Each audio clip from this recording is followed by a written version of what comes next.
Meski diguncang oleh kebijakan tarif impor Donald Trump, pertumbuhan ekonomi Cina di kuartal pertama 2025 justru di atas prediksi. Data menunjukkan penjualan retail dan output industri Cina pun kian solid pada Maret 2025. Meski demikian, para pakar mengkhawatirkan momentum ini hanya terjadi singkat sebelum akhirnya pertumbuhan ekonomi terjun bebas di kuartal berikutnya. Sejumlah analis telah menurunkan prediksinya pada kuartal berikutnya dan menyarankan langkah apa yang bisa diambil oleh pemerintahan Presiden Xi Jinping.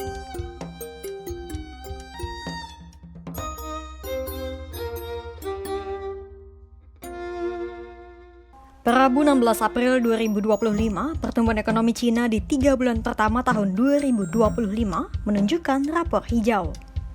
Hal itu ditunjukkan dari pertumbuhan PDB Cina sebesar 5,4% pada kuartal Januari sampai Maret 2025. Jika dibandingkan dengan kuartal pertama tahun 2024, pertumbuhan PDB kuartal pertama di tahun 2025 lebih tinggi. Angka itu mengalahkan ekspektasi analis yang mengira pertumbuhan kuartal pertama tahun 2025 hanya mencapai 5,1%. Angka 5,4% ini sama dengan kuartal keempat tahun 2024. Artinya, tak ada penurunan maupun peningkatan dibanding kuartal terakhir. Menurut ekonom senior di Economist Intelligence Unit, laju 5,4% ini sebagai awal yang sangat baik. Sementara untuk penjualan retail yang menjadi acuan utama konsumsi dalam negeri mencapai 5,9% dalam kurun year to year pada bulan Maret 2025.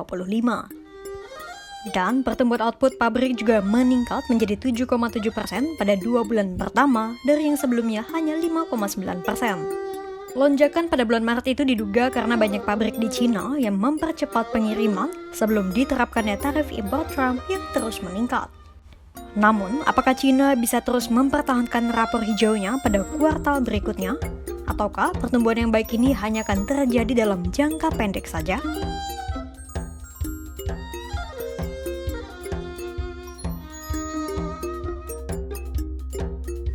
Momentum pertumbuhan yang tinggi ini diperkirakan akan menurun tajam dalam beberapa bulan ke depan akibat guncangan tarif yang dilakukan oleh Donald Trump. Pasalnya, satu-satunya titik terang dalam perekonomian Cina adalah ekspornya yang tinggi. Ekspor yang tinggi itu membantu Cina menopang pertumbuhan ekonomi di tengah kemerosotan sektor properti yang berkepanjangan dan menurunnya permintaan domestik.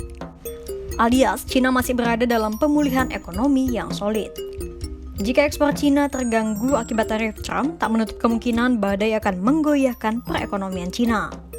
Itulah mengapa sejumlah analis dan jajak pendapat menduga pertumbuhan ekonomi Cina tahun 2025 akan tumbuh dalam laju lemah sebesar 4,5% dalam year to year.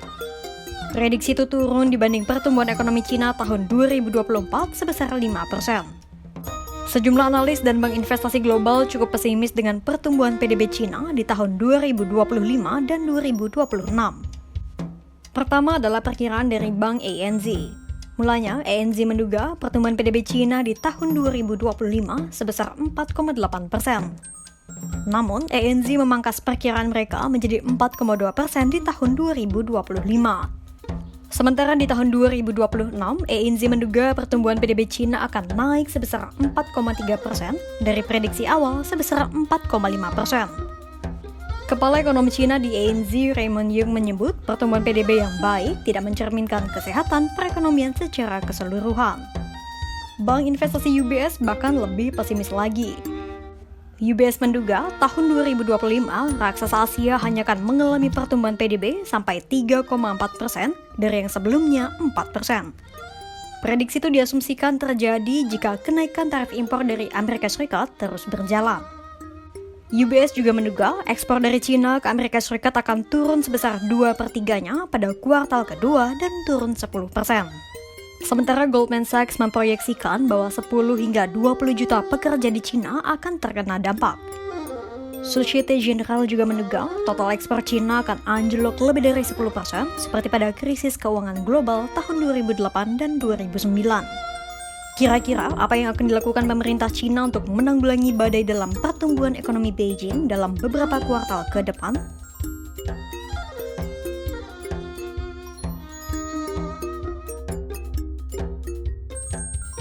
sejumlah bank investasi global telah memprediksi langkah apa yang harus dilakukan pemerintah Cina dan hasil yang akan didapatkan.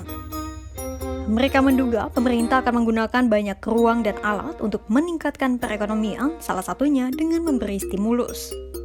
Bank investasi Morgan Stanley menduga pemerintah Cina akan mengumumkan paket stimulus sebesar 2 triliun yuan. Paket stimulus itu kemungkinan akan diumumkan dalam Kongres Rakyat Nasional atau NPC pada kuartal kedua. Morgan Stanley menyarankan untuk mengambil sejumlah langkah terlebih dahulu. Mulai dari pelonggaran moneter secara moderat, penerbitan lebih awal terhadap obligasi konstruksi lokal, peningkatan program perdagangan, dan peluncuran subsidi kesuburan nasional.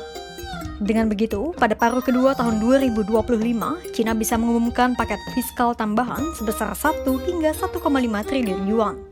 Paket fiskal itu bisa berupa perluasan kuota untuk subsidi perdagangan, dukungan yang ditargetkan pada konsumsi jasa, dan peningkatan dukungan infrastruktur serta investasi teknologi. Morgan Stanley menduga semua stimulus itu bisa mendorong pertumbuhan ekonomi hingga 60 poin. Sementara Societe Generale menduga pemerintah Cina akan memberikan stimulus hingga 2,5% dari PDB.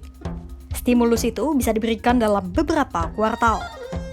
Itu tadi sejumlah langkah yang bisa dipilih pemerintah Cina untuk menstabilkan perekonomian dalam jangka pendek. Diperlukan kebijakan lebih lanjut untuk mengamankan kondisi ekonomi Cina dalam jangka panjang. Pemerintah Cina juga harus lebih lihai dalam bermanuver, mengingat fokus Trump yang cenderung ingin menghambat pertumbuhan utama ekonomi Cina, yakni transaksi ekspor-impor Beijing.